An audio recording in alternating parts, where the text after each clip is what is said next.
Welcome to Around the Peninsula. I'm Katusa Corporal Chang Yun-chan.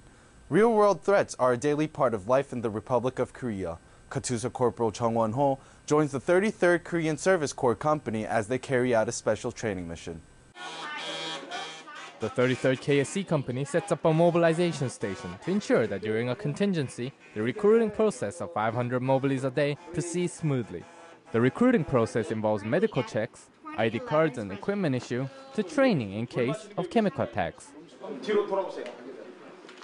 We're doing so many firsts here during this exercise. We're running 24-hour operations for the very first time, which has never been done before. We're feeding a hot meal here to all the mobilees who come through here.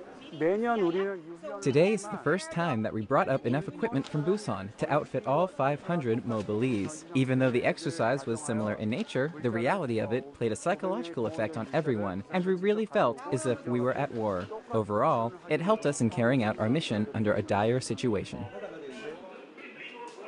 The significance of this exercise is that this is going to keep 8th Army's momentum going at the very beginning of war, or even before war is declared. The Korean Service Corps serves as the linchpin for that first 30 to 60 days until the rest of U.S. forces show up.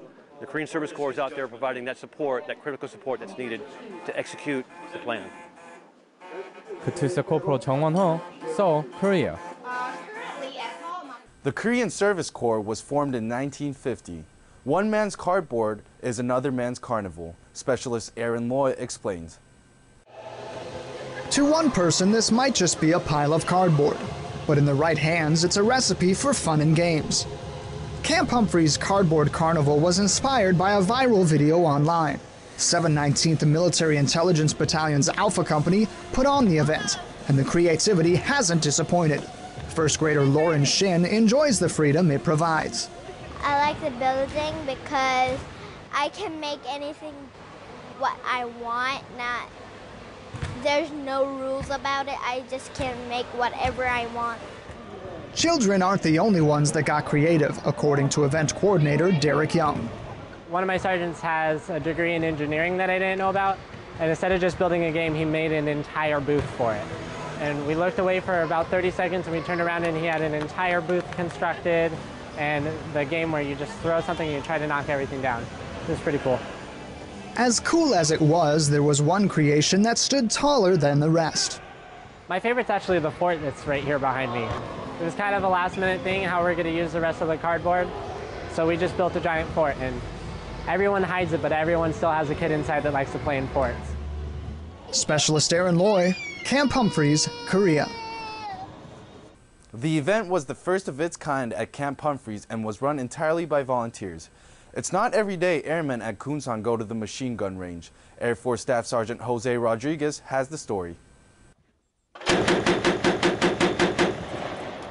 Defending the base is the mission of every airman at Kunsan Air Base, but an elite few arm them with the knowledge and firepower required.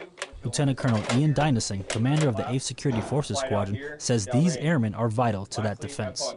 Our combat arms training and maintenance section, our folks, we call them the Red Hats, they get out there and they actually will not only teach the course, but they'll supervise on the range. Up, fire at it, adjust up, fire, all right? Yes, sir.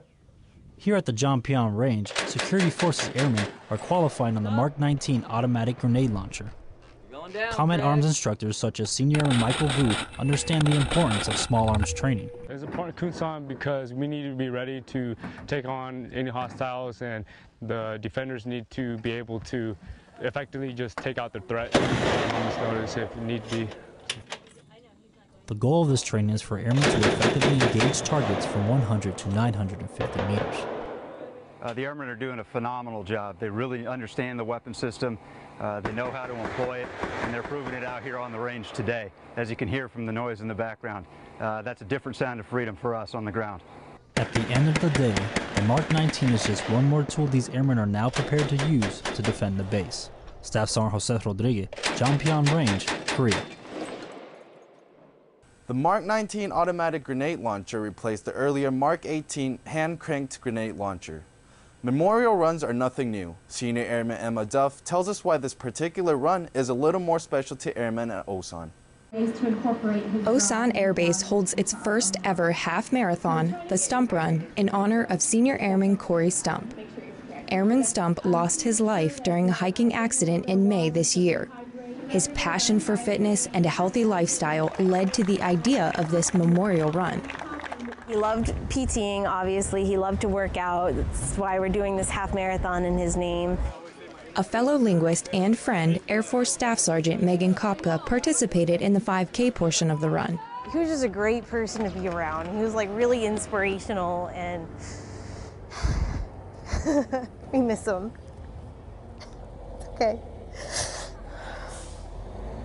Senior Airman Joe Decker, friend since technical school, looks back on Stump's character.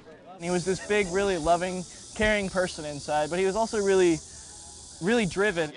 Stump's loss affected many people throughout the community. This random person who works at the DX in the phone company knew him and knew how great of a person he was and was affected by this. A fitting run to keep an unforgettable airman's memory alive. Senior Airman Emma Duff, Osan Air Base, Korea. The Stump Run will be an annual event in memory of Senior Airman Corey Stump. While some learn from their failures, in this shot, failure is not an option. Army Sergeant Timothy Villarreal has more. The term egress, by definition, is the act of or instance of going, especially from an enclosed place. But why do they call themselves egress? Our entire job is just working on the escape system and making sure that the pilot can get out in case the situation ever comes in hand. The crews do double and even triple checks of the ejection seats and canopies that are constructed of many different components. Whenever we inspect the ejection seat, we're inspecting integrity of certain items, such as recovery sequencer, which is the brain of the seat, telling everything when to fire, keeping track of the explosives to make sure they're still in serviceable condition, the survival kit, and recovery parachute for the pilot to get out safely. With all these checks and balances completed, one thing remains: the confidence of the crew in their work. I'm 100% confident. I trust our system, tools we use, the people in our job. I would trust myself in the seat if it ever came to that point. There are many different reasons people join the military, and with other people's lives in his hands, he can only think to his reason why he does it day after day. Every time I come in, I just try to do my best, make sure I can do something I can look back on and be proud of, or look back and say, hey, would my parents be proud of me if they knew I was doing this? With the near constant flow of seats and canopies that pass through the egress shop, the pilots of Kunsan can have faith that if the time ever arises for ejection, the system will work. Army Sergeant Timothy Villarreal, Kunsan Air Base, Korea. Once the pilot pulls the ejection handle, the seat can reach an excess of 20 Gs. Sometimes training in harsh conditions can improve readiness. Army Sergeant Matt Cromer tells us more. In the middle of the afternoon, as the sun blazes down over Yongsan, the 8th Army conducts a combined operations exercise that involved the 718th EOD team, led by Staff Sergeant Joshua Balder. Without any warning, the EOD team received an anonymous call. Basically, we got called down on a suspect IED. We're going to go down, we're going to recon it, determine what exactly we're dealing with. Usually that's going to entail an X-ray, robotic recon, and from there I'm going to determine how I want to render the IED safe. Despite the heat, Staff Sergeant Baldick decides that the suit is the best plan of attack. If it is an IED, in fact, sometimes we'll try to penetrate the IED with the robot, manipulate it. If we can open it, we'll go ahead and do that. But other than that, it's just really a basic recon. Most of the work that I actually do will be in the bomb suit. After having it on for 45 minutes, he emerges from the suit with the help of his team members, dripping sweat from every pore. Everyone on the 718th EOD team endured the heat to accomplish the mission. Army Sergeant Matt Cromer, Yongsan, Korea. In order to stay sharp, the EOD team trains multiple times each month. That was your Around the Peninsula for Thursday, August 14th. To see these stories and others, go to the AFN Pacific website or view them through the AFN Pacific app. From all of us here at AFN, enjoy your evening.